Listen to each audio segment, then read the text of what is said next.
Welcome to I Hate It Here, the podcast for HR and people professionals, making the hardest job in the world just a little bit easier. I'm Hiba Youssef. When you host training for hiring managers and interviewers, I hope you get perfect attendance and they take notes. I hope when hiring managers bring you realistic role requirements, like no entry-level subject matter experts with 10 years of experience, because that's not a thing. I hope hiring teams know exactly what skills and experience they're looking for, like no unicorns for you to search through bales of hay to find. If you've ever screamed at your ATS, you're not alone.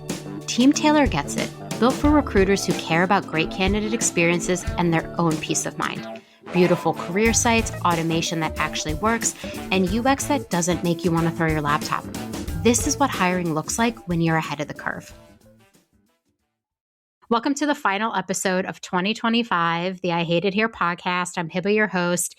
If you've been kicking it with me all year, you might not know this episode is coming, but I do it every year, where I like to end the year on a high note with inviting some of my friends on and asking them about their wishes for HR in the next year. I've now done this episode, I think, 3 years in a row.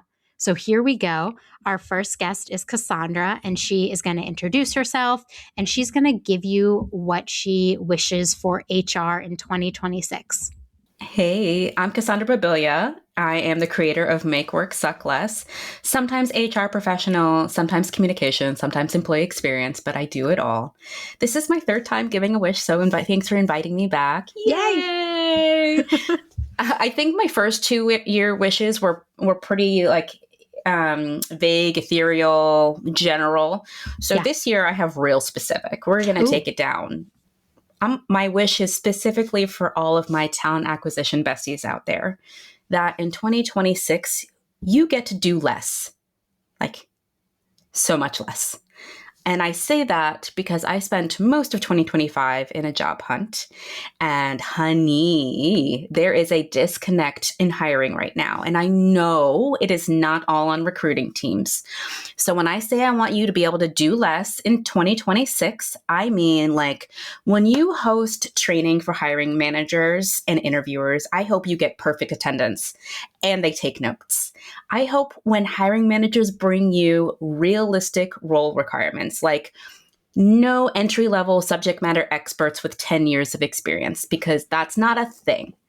I hope hiring teams know exactly what skills and experience they're looking for, like no unicorns for you to search through bales of hay to find. I hope that when you post a role, you don't get inundated with hundreds, if not thousands, of auto applies from unqualified candidates. I wish that when you send a candidate packet to a leader to read, they actually read it before showing up to the interview. Hell, I hope that they show up to the interview on time and that you don't get pinged by the candidate on the side asking like, hey, was my interview canceled because no one's here? I wish for you to not have to schedule just one more on-site with a leader who insists that they have the final say in a hiring decision. Like 2025, Hiba, it was just like this never-ending cycle of watching teams do entirely too much on their end. And from a candidate experience perspective, and also knowing what it's like on the hiring side, I was like, there's a lot that's happening on the back end that I can't see, but that I know is broken. And I know it doesn't have to be that difficult. I know it doesn't have to suck that much. Yeah, please.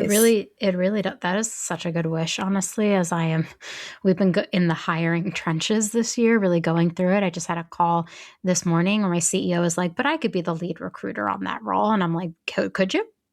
Could you? Like, I don't think you should, but like you could. And I think we've done a lot of work to like prepare people on the back end. And so I think, people just having some sort of empathy for recruiters is also like really, it's been lost this year. Like people are just like, oh, they'll find me that candidate. Oh, they'll make everything happen. Oh, everything was so seamless. And there's never a thank you to the recruiters. And also you and I both know this has been one of the toughest job markets I think we've ever seen. And so I have empathy for people who are job searching, but I can also hold space and have empathy for the recruiters who are like doing their best and oftentimes like recruiting is a mess behind the scenes, some places, most places. I don't know. You're dealing with humans. It's humans. You're right. So, and I work with people who are also going through the job search process, sometimes making really, really tough pivots and trying to explain corporate hiring to people who've never experienced corporate hiring before. I'm like, look, here's what's actually happening. Like, you feel like you're getting ghosted by the recruiter.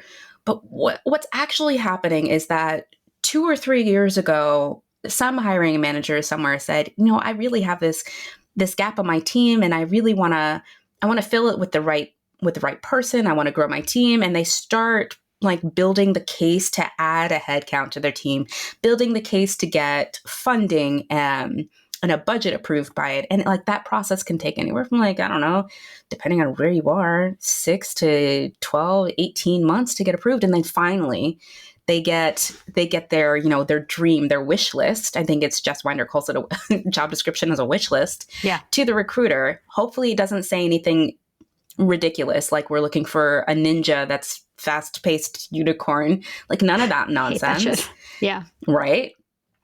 And then it gets posted, and then the recruiters just watch like 500, 800, 1,000, 1,500 applicants just pile into their ATS. They have to figure out a way to filter through all of those people. And you as a candidate might be an amazing candidate that's perfectly qualified, and you would be a great quote unquote culture fit for the team. And yet the recruiter has to find you, and explaining like the likelihood of you being found being so minuscule. I think Business Insider put out last week that you're more likely to get hired by Harvard right now. So you're more likely to get into Harvard right now than you are to get hired. My God. Like, it's bad. It's bad out there. It's bad on both sides. I understand the frustration on the candidate side, and I understand the difficulty in finding a candidate who can do the job in the pay band that you're looking to hire in the locale that you're looking to hire in. That's tough. It's so hard. So, I mean, I think it's a good wish, because I'm not going to lie, I'm a little scared for 2026. I'm a little scared. We're looking at more of the same, aren't we?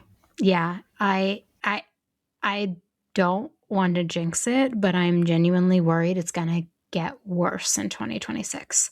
And so this episode is supposed to get people like hype, right? Like our best wishes. Meanwhile, I'm like, I'm terrified, y'all. I'm not well. I spiral about this at least once a week. I have friends that are like, I want a new job. And I'm like, don't go anywhere. Like, sit in your current job, apply, do your best, but like, don't go anywhere. Like this thing about the market on both sides, recruiters are burning out. The tools aren't keeping up with us. Candidates are having a bad experience, but like there aren't enough jobs, and there are more people looking than there are jobs available. I get scared. So yeah, I'm with you on the wish that I want people to do less.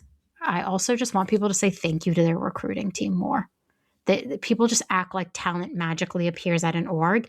And I'm like, if you only knew the 50 steps it took to get that person hired that no one ever talks about, then like maybe you would be saying thank you more. I don't know. I'm going to go thank my recruiter. I'm going to go thank every single person I work with, even those that don't deserve it. Just kidding. They all do. Like that person who thinks that they can be the lead recruiter on that role. My CEO. I was like, I don't think you can. But like, bless your heart. Like I just wanted in that meeting to be like, bless your heart. But I moved on because I was like, this is not necessary. Please tell me more about what qualifies you to act as a lead recruiter on this role. Then he followed it up with, I know they still have to follow the process. And I'm like, the process is the whole point. The process is the whole point. Anyways, with that, Cassandra, anywhere people can find you, hang out with you, talk to you more, how can people reach you?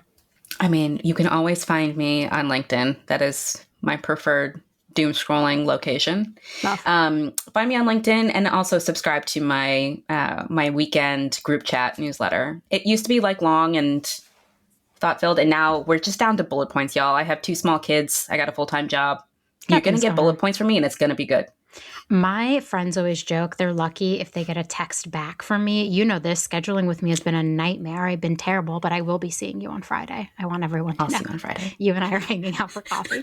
But it's so interesting because it is a nightmare to schedule with me. My text back, the running joke is you either get a reply from me in like 3 minutes or 3 business days. There's like no in between.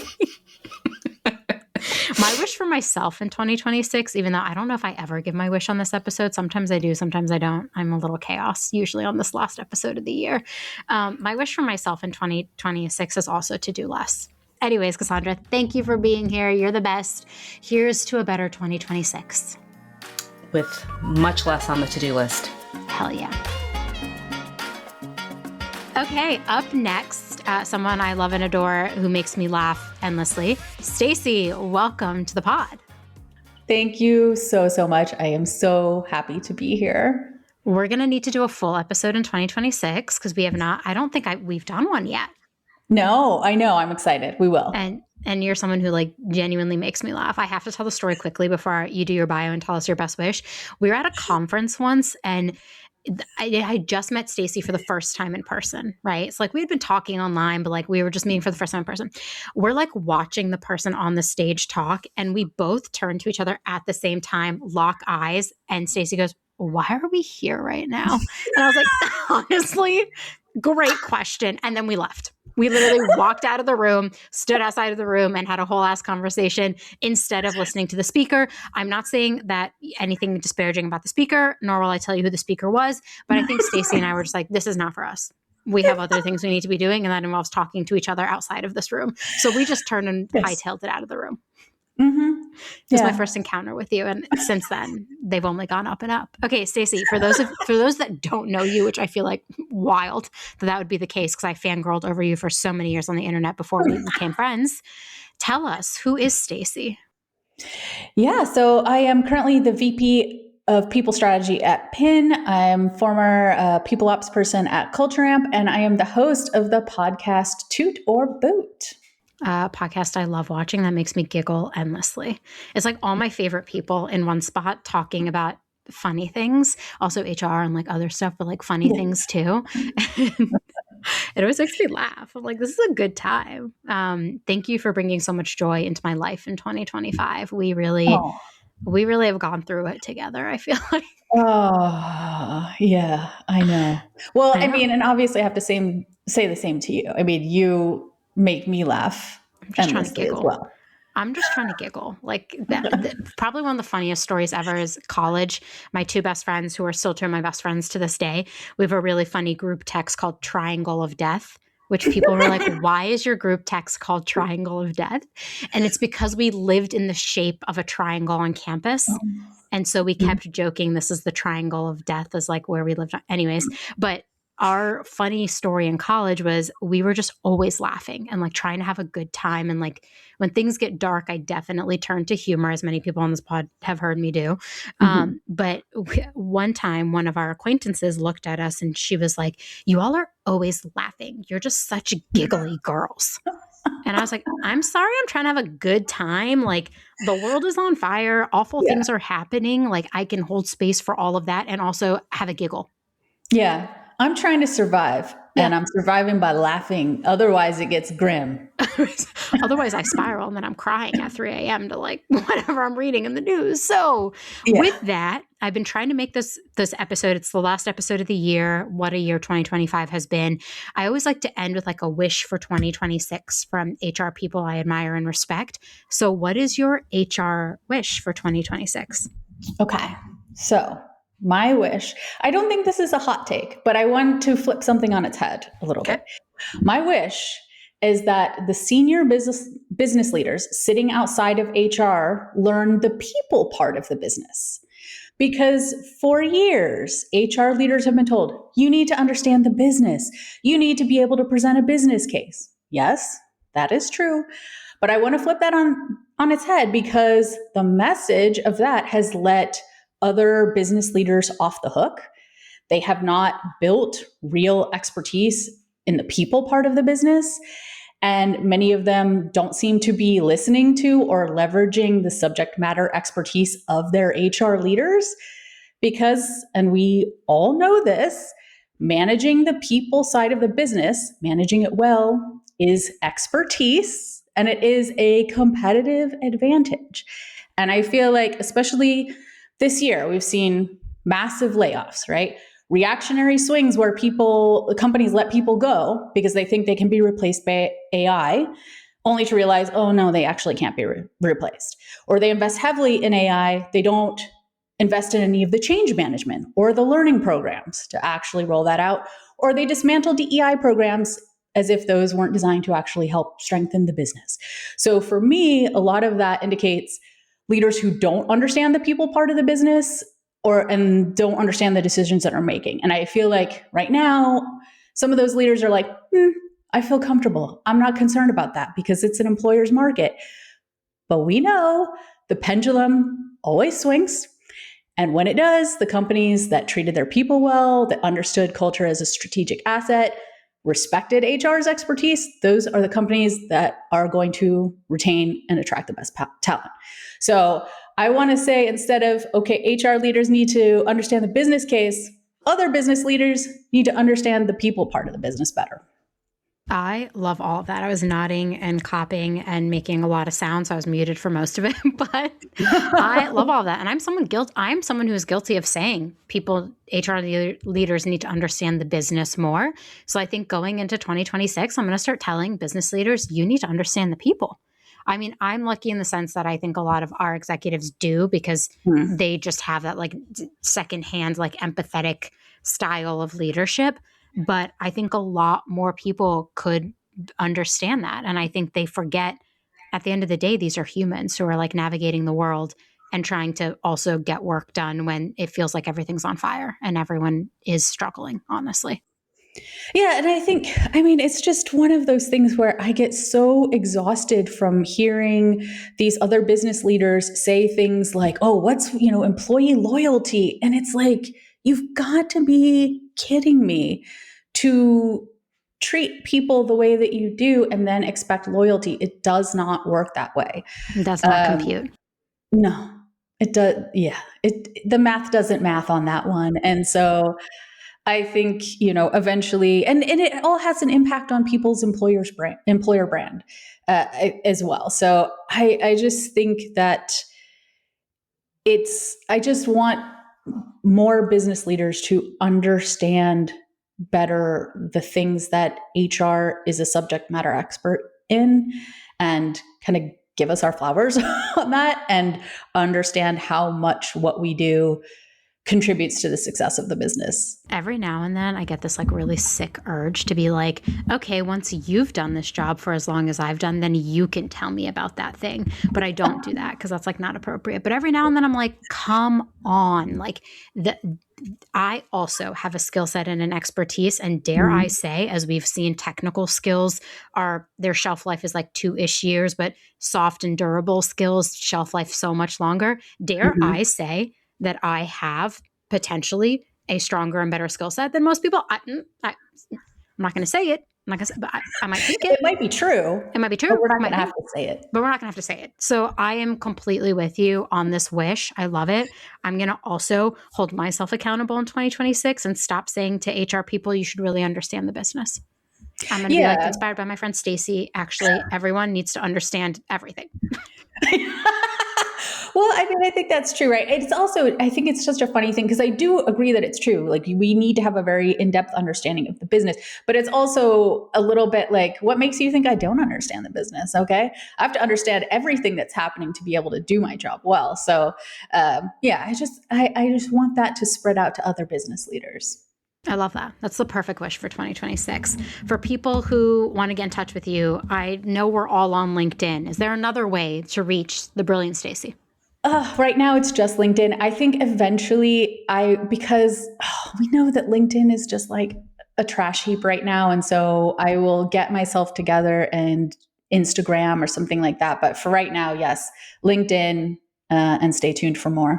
And listen to Toot and Boot, and Stacey will be on my podcast, and then I will go on Toot and Boot too. Please, can I finally come on? Yes! Yay! Absolutely. Okay. You heard it here first. 2026, big year for me personally and professionally because I will get to collaborate with Stacey finally.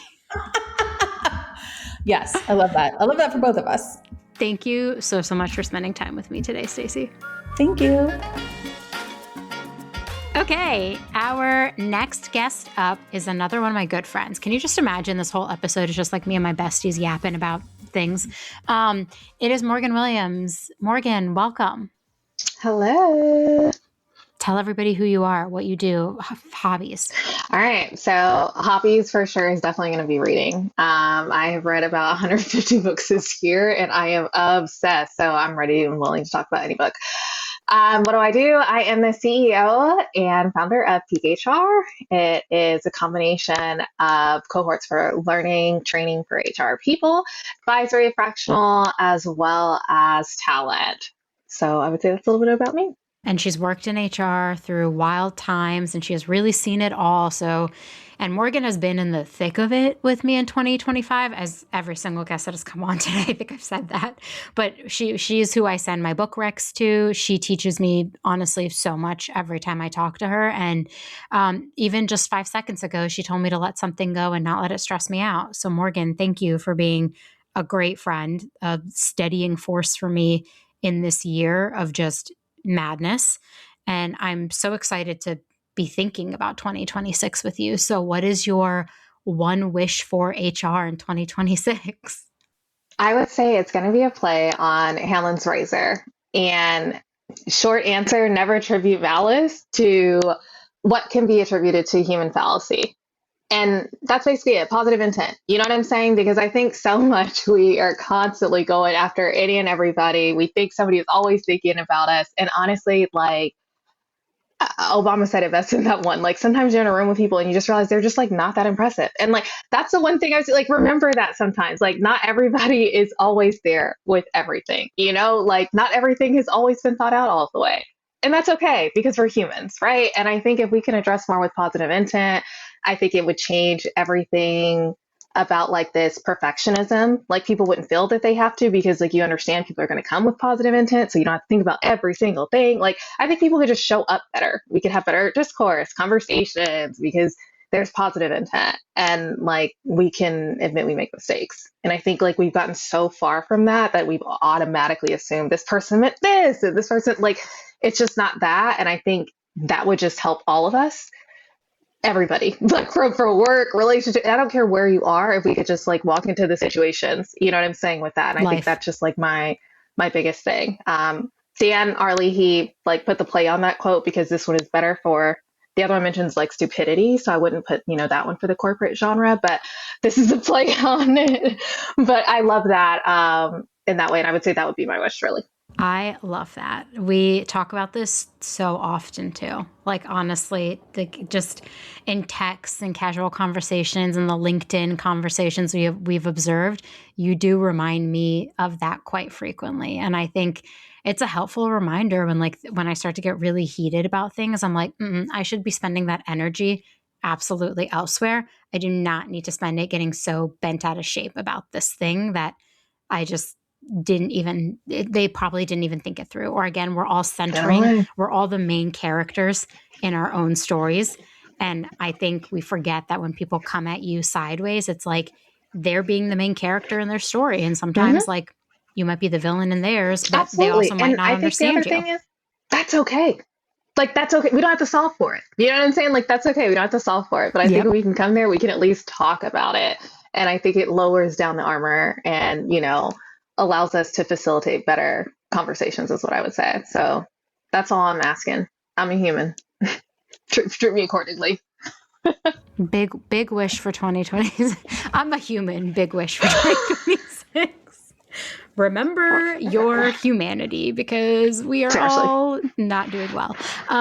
Thank you so much for spending time with me, Morgan, being my friend, doing all the great things you do. I ask every single person on this episode to the point where it's probably bugging everyone listening to this. If someone wants to get in touch with you, where should they do that? Because the answer is always LinkedIn. Yeah, the answer is definitely going to be LinkedIn. Like send me an invite on LinkedIn and mention the show. Like seriously, I do read those. So if there's nothing there, I do see that too. So just letting you know. Thank you, Morgan. You're welcome. Bye. Most ATS tools feel clunky, cold, and complicated. Team Tailor makes it feel effortless. Built for modern hiring teams, Team Tailor combines drag and drop workflows, branded career sites, and smart automations that save hours without sacrificing the human touch. Because every candidate interaction, yes, even those rejection emails, shape your employer brand. Team Tailor helps you make those moments count. It's why brands like Oatly, Five Guys, and Happy Socks trust Team Tailor to turn hiring into a seamless brand experience that candidates remember for all the right reasons. Hiring should be simple, fun, and effective, and Team Tailor makes it all possible. Up next is another one of my friends, because again, we've established this episode is all my favorite people giving all their best wishes. Cassidy Edwards, she's back in the building. Cassidy, you've been MIA. What's going on? Yeah, I've been in a cave with the bots. So we'll talk about that a bit more. And it kind of segues into my wish a bit, but I've been working, just hustling. I know. I feel bad usual. saying you've been MIA, but you really said this is not important. These things are not important. I'll get to you when I get to you. And I appreciate that.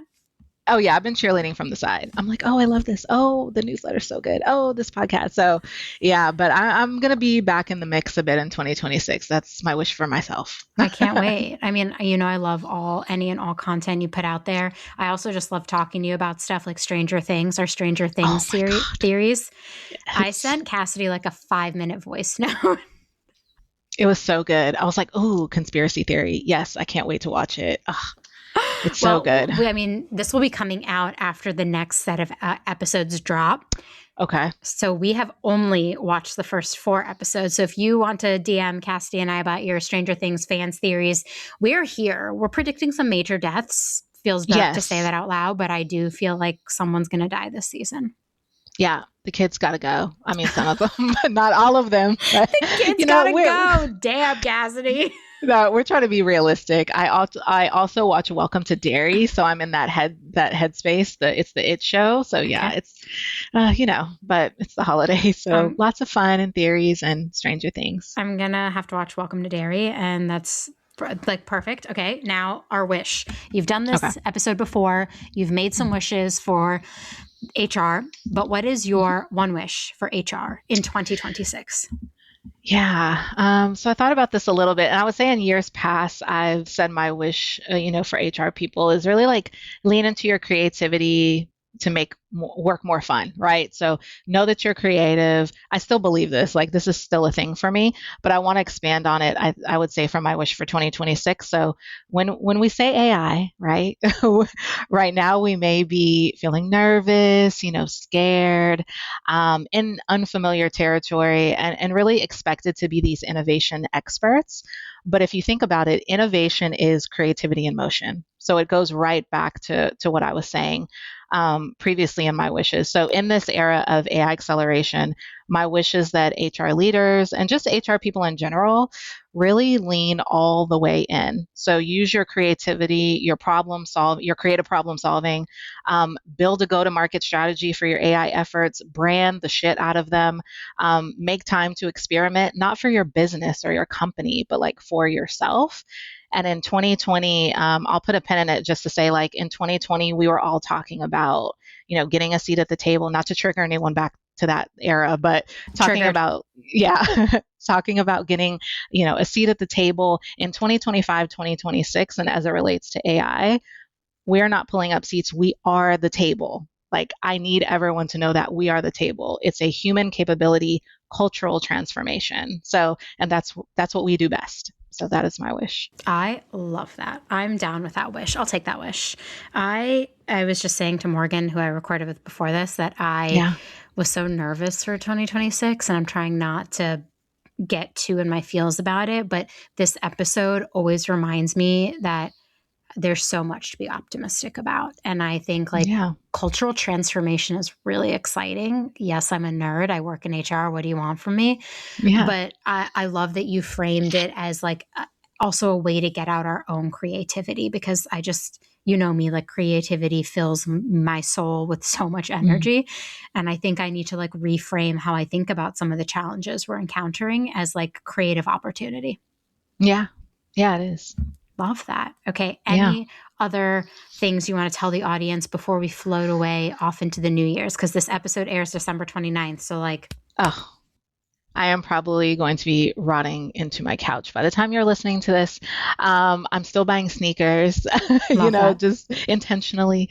But I just hope, HR folks, like, besides what they're walking into 2026 with, that they take a moment to just decompress and say to themselves, like, I've done good work. Just like affirmation all the way, in the mirror, write it on a sticky note, like, I've done good work. And that's it. Also, That's we it. can be here to tell you if you are listening to this, you have Yes. done good work.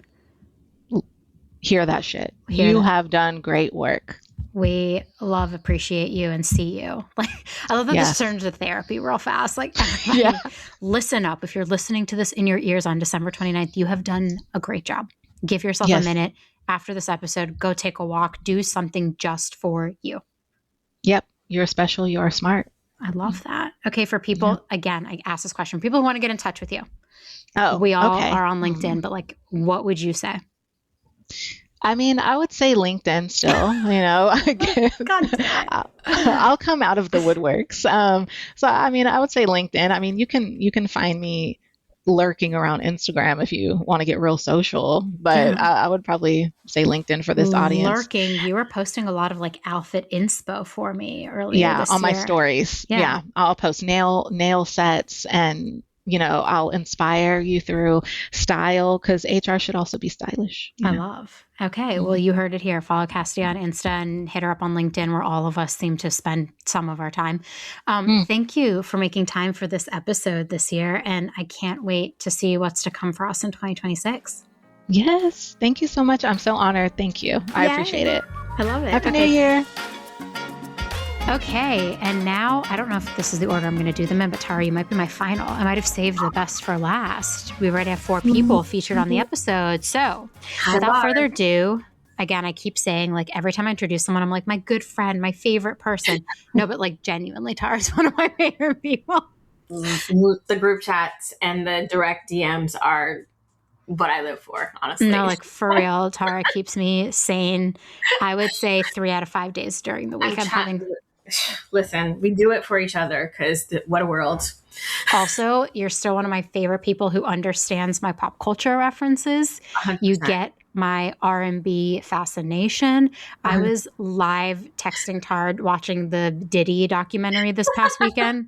We were. Yes, exactly. And if there's ever a Mariah Carey social media thing, anything, I will send it immediately to you. You know I love Mariah. I'm manifesting maybe meeting her someday. Who knows? I don't know. She probably doesn't want to meet me, but like, I want to meet her. We've been talking with every single person today about our wishes for 2026. And as I keep saying with every single person, we've been going through it in 2025. Oh, God, I'm over it. Same. It is December 8th. This episode airs on December 29th. I'm for sure over it on December 8th. So when this episode's air, I will absolutely be over it. Yeah.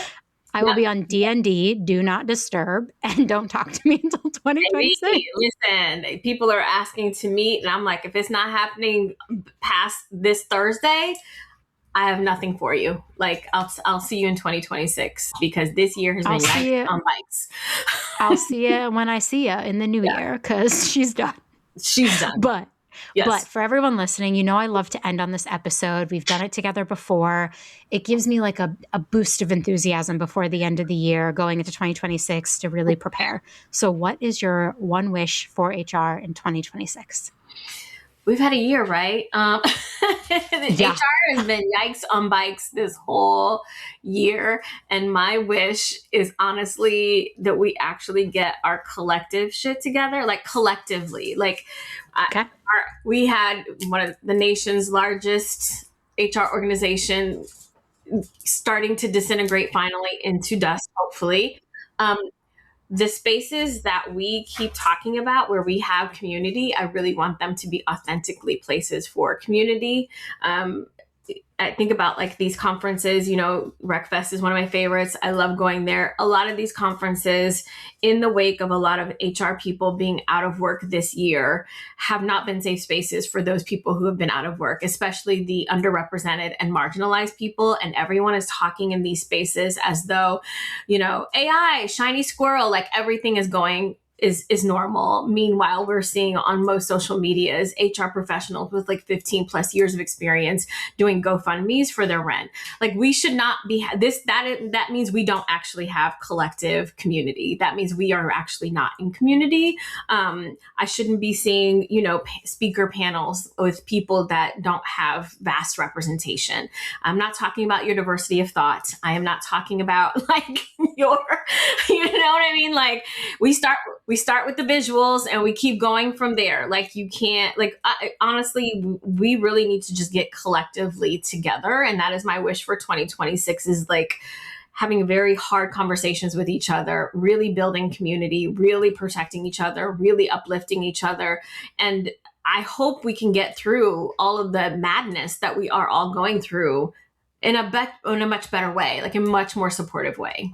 Yeah, it does feel like it's been a adversarial year, to say the least. Like I don't even know if that was the right word. Like, what I'm trying to say, right? It just feels like it's aggressively, like, every day I see a hot take from a CEO that is literally might as well be Antarctica. Cause I'm like, what are you even talking about? Like the one person who is like, the open to work green banner makes you look desperate. This is why CEOs are not the subject matter experts all the time when it comes to hiring, right? Like this is why, like it's on one hand, all of this ickiness has surfaced, why most of us are in this business and why we are subject matter experts and why we are necessary to workplaces, even though all the chatter is about replacing us with Skynet.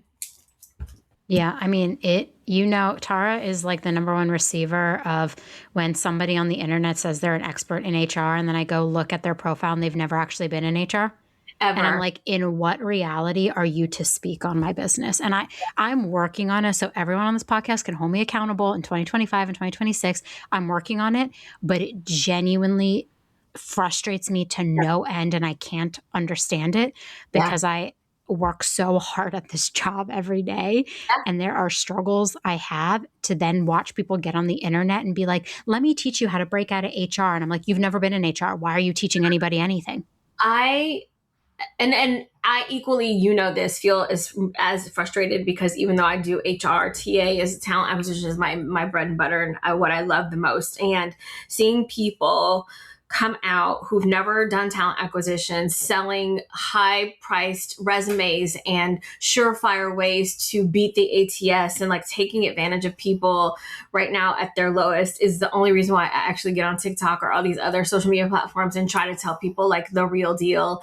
And it's sometimes it feels like you're fighting a tidal wave, but I just want us all to be much better at being in community, being very clear about what we do for a living. Because I think part of that too is like we got bad PR because we never talked about how hard this job is, like what we do all the time. We're always just like, no, we have it. It's fine. It's fine. It's not fine. Like the things that are expected of HR people versus what people actually think that we do, we've got to start clearing that up collectively and just being like, like the misinformation cannot exist here anymore. We're just like not going to stand for it. Yeah, there's like too much misinformation out there about everything. So, I mean, like I love that for 2026. I'm also going to work on myself not getting so heated when I see the phonies, fakes, and frauds. Yes. And I myself will also talk about things I have and have not done. Like whenever I write about anything I haven't done, I always caveat it with like, hey, I haven't done this. Yeah. I really haven't. So like, I'm either going to go find somebody who's done it, who can talk on it, or I'm going to go find someone I can elevate from my community because I also don't need to be the only voice of HR. That's the thing. Like, I think there should be more of us talking about the things that are hard. I just want it to be people who's actually have done the job. done the job, more people in conferences and on panels who actually have been operators, more people from different backgrounds who've actually done the job. And you know as well as I do, sometimes your race, your gender have you having different experiences when we talk about HR and talent acquisition, right? Like it just is all like the more collective conversations we have about our lived experiences, the better this whole industry is going to be. And we could be unstoppable against even the nation's largest HR organization who's trying to like we will be ban sequins on t-shirts, which I was like, excuse me, sir, that is, I'm wearing a sequin on a t-shirt. I don't know what to tell you. I'm wearing a sequence on anything I want to wear. See, I'm wearing whatever I want to wear. Sneakers. If you have not caught up on the Sherm drama, you heard it here. Yeah. You should just go on LinkedIn because all of us are like, Sherm is a sham. We know that. Like, whatever. Anyways, I can't do a whole episode bashing Sherm. Okay. Maybe I will in 2026. No, but it fits this theme because that is not the place for community, right? No. We are talking about building community authentically, whether it's your safe space, where there's other places. But honestly, whoever's responsible for building community, I want you to include everybody, even the people who are desperate and out of work. Find jobs for those people. If they're really HR community, you should be doing everything that you can to support that community and not pretend like everything is fine. Because everything is not fine. You've heard that. You heard that here first, JK. We've all been saying everything's not fine all year. The dumpsters are on fire. The dumpsters are on fire, but in 2026, we are going to have each other to put them out together. Exactly. I love that. That is a brilliant way to end this episode with best wishes for 2026 because we all need each other. There's not a day that goes by that I can't do this job without the incredible network of people who have like propped me up and helped me get through the darkest times, the toughest conversations, the hardest situations. I can only do them with my community. Honestly, if we could just change Sister Sledge's song to We Are Community, because we're not a family. We already know that at work. We're not a family. But I'm just saying, We Are Community. We could just go out on that. We are community. I like it. Just to note, every time Tara's on the episode, we somehow end up singing with each other. Last time was Wicked Defy Gravity. Did I hit that note? You'll never know. By the way, I can't sing. By the way, neither of us can. So, mind you, I was a trained singer in middle school, if that counts. Chorus, magicals, I did that. Chorus too. I wore a cummerbund and a bow tie on stage and sang all my favorite musicals. I never got the solo, to be clear, and rightfully so, because I did not deserve it. I switched over to the flute because I was like, this is not my ministry. I did not. I switched over to like yearbook and newspaper. So yearbook too. I loved yearbook. I came up with our yearbook theme my senior year. My claim to fame. Community. See? My claim to fame. Community. Okay, for people looking to get in touch with you, I keep asking every single person that honestly I should probably cut this, but I'll do it anyways. We're all on LinkedIn. Is there any other place you would like people to find you, beep you, if they want to reach you? Turk-Haynes on Threads, on TikTok, on Instagram, and my website, equityactivations.com, where all of my consulting offerings, including workshops and trainings and fractional work, is all there, and you can get in touch. Oh my God, to learn from you would be the greatest gift on earth. I mean, I have learned so much from you, but for anybody who's looking to teach their hiring managers, recruiters, anyone on how to do talent acquisition better, Tara is my go-to recommendation always. She knows her shit. That because you know what? We do it for the companies and the candidates because it's wild out there. Don't get dragged by candidates. You don't need to. No, you definitely do not. Okay, well, thank you. And here's to a better 2026. Let's go. Thanks for tuning in. Keep up with all the latest HR resources by subscribing on Apple, Spotify, Google, or wherever you listen. And if you love I Hate It Here, tell an HR friend. I'll see you next time.